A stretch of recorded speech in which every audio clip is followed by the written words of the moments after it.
Guys এখন আমি যাচ্ছি মূলত ব্যাংকে টাকা তুলতে। বড় লোক ভাই, আমি মাত্র স্কুল থেকে আসি আর এখনই জানতে পারলাম ফেসবুক মামার কাছে যে এতদিন কামলা খাটছিলাম সেটার টাকায় ফেসবুক মামা আমায় পাঠাইছে। ফেসবুক থেকে কত টাকা পেলাম সেটা তো বলবোই, শুধু ভিডিওটা তোমরা পুরোপুরি দেখতে থাকো। আজকের এই ভিডিওতে তোমাদেরকে বলবো মাত্র 16 বছরের এই বাচ্চা ছেলেটা কিভাবে মাত্র 2 মাসের ইনকাম দিয়ে লাখ টাকার ক্যামেরা কিনলো।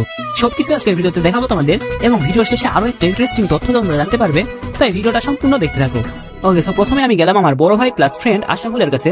ওর ব্যাংক অ্যাকাউন্টটি মূলত এড করা আছে আমার পেজে, কারণ আমি এখনো বাচ্চা ছেলে, ব্যাংক অ্যাকাউন্ট খোলার মতো বয়স বা যোগ্যতা কোনোটাই হয় নাই আমার। তোমাদের সাথে কথা বলতে বলতে আর গার্লস স্কুলের মেয়েদের সামনে ভাব নিতে নিতে ব্যাংকে চলে আসলাম।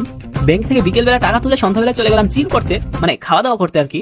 ভাই, যে বয়সে আমার গার্লফ্রেন্ডকে খেয়ে দেওয়ার কথা, সেই বয়সে বিরিয়ানি খেয়ে রাত পার করা লাগছে।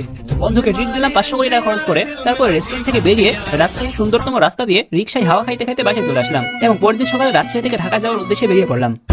Hey guys, কেমন আছো? I hope সবাই ভালো আছো। আর আজকে আমরা যাচ্ছি মূলত ঢাকায় বসুন্ধরায় ক্যামেরা কিনতে। ভাই, কালো দেখে একটা সেকেন্ড, এতটা কালো না, সুন্দর। এবার ঠিক আছে না? এটা ভাবতে ভাবতে জায়গা সিল করো। এখানে বসে আছি, হঠাৎ করে একটা কিউট মেয়ে বাসে উঠবে, পাশের সিটে বসবে, আমাদের প্রেম হবে, আর সিঙ্গেল থাকবো না আমি। আমার স্বপ্নেই রয়ে গেল, বাস থেকে পড়া দিতেছে না। তো হয় কি, ঢাকায় যাওয়ার সময় প্রতিটা বাস মাঝ রাস্তায় গিয়ে কোনো একটা রেস্টুরেন্টে থামে যাত্রীদের হিসু করানোর জন্য, মানে ফ্রেশ হয়ে খাওয়া দাওয়া করার জন্য থামে। বাট আমার তো ভাই ফ্রিতে হিসু করা ছাড়া ওইখানে 500 কোটি দাম দিয়ে বাইরের জিনিস খাওয়ার মতো অকাজ নাই, তাই শুধুমাত্র হিসু করে গাড়ির ছেলে গাড়িতে এসে বসে পড়লাম। এখানে সিরাজগঞ্জ থেকে একটা রেস্টুরেন্টের সামনে বাস থামছে, তো এখন রেস্টুরেন্টের ভেতরে ঢুকতেছি খাইতে না হিসু করতে। আর ভাই, বাসে আমাদের একেবারে কল্যাণপুর গিয়ে নামাই দেবে বলে উঠাই দিছিল, বাট ভাই আমাদেরকে কল্যাণপুর বলে 1 কিলোমিটার আগে নামাই দিচ্ছে। এখান থেকে যাইতে আমার 100 টাকা ভাড়া লাগে।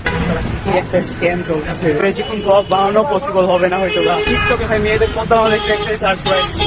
তারপরে আবার লোকাল বাসে উঠলাম, বাস থেকে নেমে রিক্সায় উঠলাম, এবং ফাইনালি পৌঁছে গেলাম। সবকিছুই ছোট, আমার হাতও ছোট, রিক্সাটাও ছোট, কিন্তু আমারটাই বড়।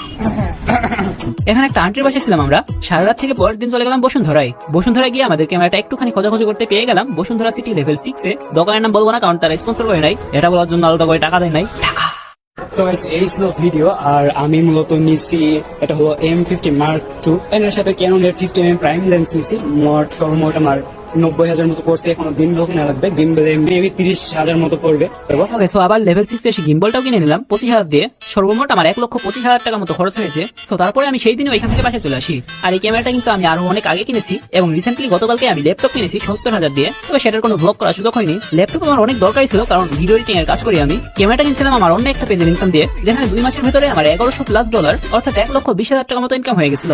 আমার বয়স 16 হতে হতে যা আমি করতে চাইছিলাম আর অনেক কিছু আলহামদুলিল্লাহ আমি করে ফেলছি। এবার শুধু বিয়ে করাটা বাকি। ভাই, বিয়ের বয়স যদি সরকার 21 বছর না করে 10 বছর করতো, তাহলে আরো 6 বছর আগে বিয়েটা হয়ে যেত আমার। হোয়াট এভার, দেখা হচ্ছে পরবর্তী ভিডিওতে। সেই পর্যন্ত সবাই ভালো থাকবে, সুস্থ থাকবে। বাই।